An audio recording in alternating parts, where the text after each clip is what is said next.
Lewis Hamilton and Charles Leclerc were both left frustrated, as Ferrari struggled in US. Grand Prix sprint qualifying Lewis Hamilton and Charles Leclerc have both aired their frustrations as Ferrari's struggles continued at the United States Grand Prix in Austin. The pair finished 8th and 10th, respectively, in sprint qualifying on Friday.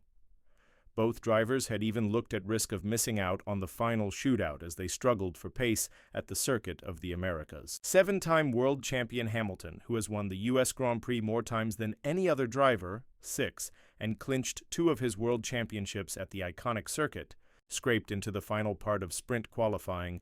The Brit finished just 0.006 seconds ahead of Mercedes' Kimi Antonelli in SQ2 and would go on to qualify in 8th place.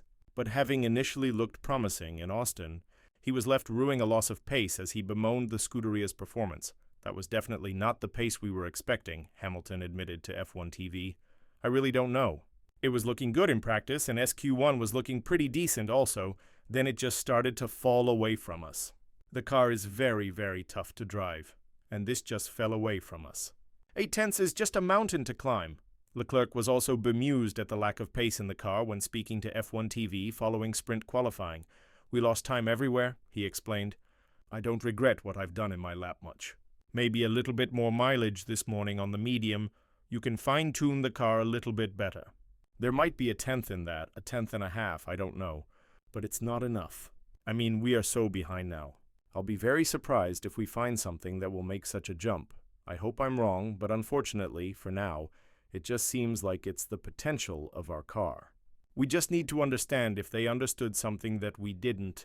But today was a very poor day. Hamilton has struggled with the Ferrari throughout his first season with the constructor and is yet to record a podium finish with the Italian giants.